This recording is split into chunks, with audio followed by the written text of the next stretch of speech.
You've heard stories of princes who led armies to glory, of kings who built empires so vast their names were carved into the stones of history. But there was one prince whose name is remembered not for victories, nor wisdom, nor glory. He is remembered for his stomach, for the night he sat before his entire court surrounded by mountains of food and ate until his body could take no more. This is the grotesque, cautionary tale of the prince who ate himself to death in front of his court. He was born into luxury, the son of a mighty king, heir to a throne dripping with gold, silk, and jewels. From the moment of his first cry, servants rushed to his side with offerings, sweet milk, honey, warm bread still steaming from the royal ovens. Unlike other children who played in courtyards and chased each other through palace halls, this boy's playground was the banquet table. As he grew, so too did his appetites. At feasts meant for nobles, he demanded his own private platters, while others were satisfied with delicate servings of venison or fruit, devoured whole roasted birds, tore through baskets of bread, and drank wine far beyond his years. Whispers began among the court, "The boy eats like 10 men," but no one dared to scold him. To deny the prince was to risk his father's wrath, so the kitchens became his kingdom. Cooks and butchers bowed lower to him than to generals. The smell of roasting meats, stews thick with cream, and pastries glazed with sugar became the very air he breathed. To his father, it was a sign of fortune, son who would never starve, symbol of abundance. But to the servants who carried away the gnawed bones and dripping platters, it was something else entirely, first shadow of tragedy yet to come. As the prince grew into a man, his hunger only sharpened and soon became more than a private indulgence. It became a weapon. Feasting was no longer just about eating, it was about power. When foreign dignitaries visited, he would summon them to a hall so heavy with food that the tables groaned under its weight. Entire boars roasted whole, towers of sugared roots, pies the size of shields, rivers of wine poured from golden pitchers. Where other rulers displayed strength with armies, this prince displayed it with gluttony. To him, every bite swallowed in front of guests was a declaration. Look at my wealth, look at my abundance, look at what I can consume without end. Courtiers applauded, though uneasily. Some clapped until their hands blistered, while secretly wondering how long such excess could last. And yet no one dared speak against him. To question the prince's appetite was to question the prosperity of the crown itself. So he ate, and he ruled, and he believed his swollen stomach was the throne upon which his power rested. The people outside the palace, hungry and taxed to exhaustion, whispered of his banquets with both awe and hatred. To them, he was no longer just a prince, he was a beast cloaked in silks, feeding while they starved. But flesh has limits, even for princes. By his third decade, his body had begun to betray him. His once youthful face sagged with the weight of excess. His gait slowed, swollen legs trembling under his own bull. Each step echoed not with the confidence of royalty, but with the labored breath of a man chained to his appetite. Physicians whispered warnings. They told him of humors out of balance, of blood thickened with that, of organs drowning beneath his own indulgence. But he laughed in their faces. This body, he declared, is proof of the gods' favor. The thin are weak, the hungry are cursed. But I am chosen. My size is my crown. Still, sickness stalked him.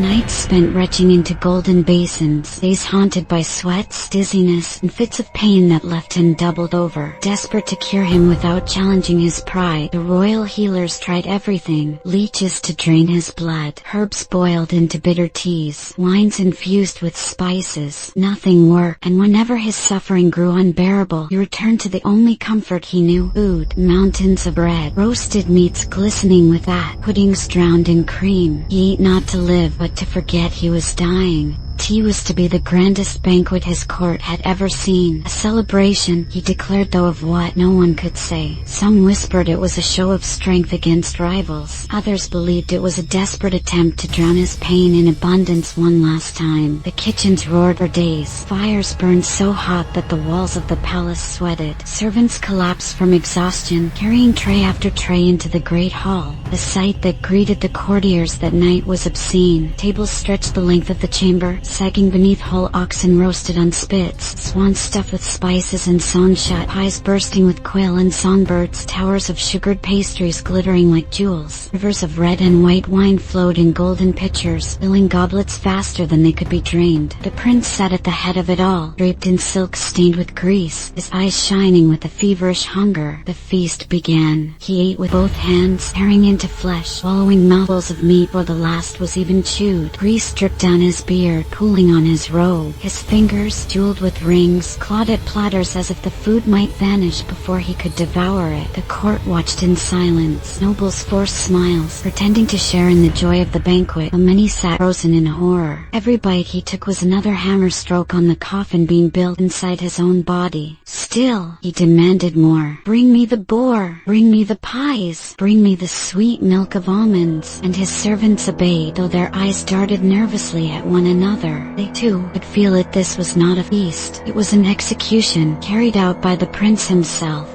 As the night dragged on, Prince's face grew red, then purple, then pale. Sweat poured down his cheeks, soaking his silks. His breathing came ragged, wheezing between bites. Yet still he chewed, still he swallowed, as if defiance alone could keep him alive. The courtiers shifted uncomfortably. Ministers whispered behind trembling hands, but none dared speak aloud. To suggest he stop would be treason. At last, with a goblet of wine in one hand and a dripping leg of mutton in the other, his body gave its final protest. He convulsed violently, the meat slipping from his grasp. His goblet clattered across the table, spilling crimson wine that ran like blood across the white linen. Gasps echoed through the hall. Servants rushed forward, only to be shoved back by guards still awaiting orders. The prince lurched, clutching at his stomach, his mouth foaming with bile and half-chewed food. Then silence. With a thunderous crash, he fell across the banquet table, scattering dishes, overturning platters, and collapsing into the very feast he had demanded. His great bulk sent goblets tumbling, roasted birds rolling across the floor, grotesque parody of a king at rest. The hall was frozen. No cries of grief, no rush to save him. Just the stunned, heavy silence of nobles staring at the corpse of a man who had consumed everything, even himself.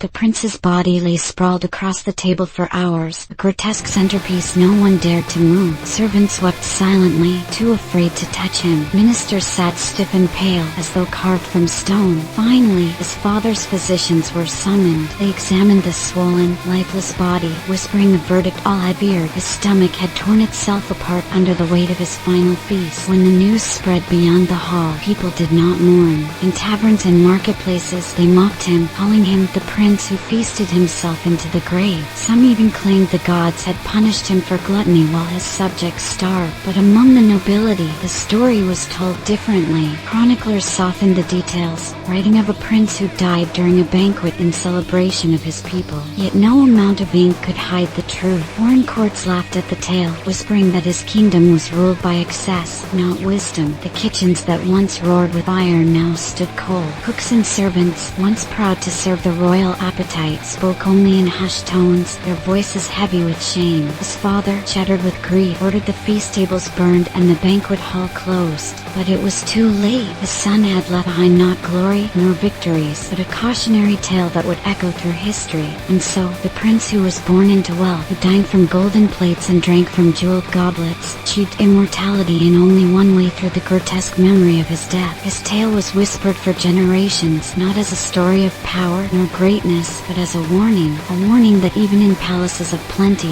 the hungriest man may be the most cursed. For gluttony is not abundance, it is a prison, and his banquet hall became his tomb. So, the next time you imagine a royal feast, glittering candles, overflowing platters, music echoing through marble halls, remember this: behind the silk and silver, even a prince can choke on his own hunger. And if you thought eating yourself to death was a grotesque fate, wait until you hear about the emperor who demanded a final drink of molten gold, believing it would make him a god. Thanks for watching. Please don't forget to like, comment, and subscribe for more terrifying stories from history.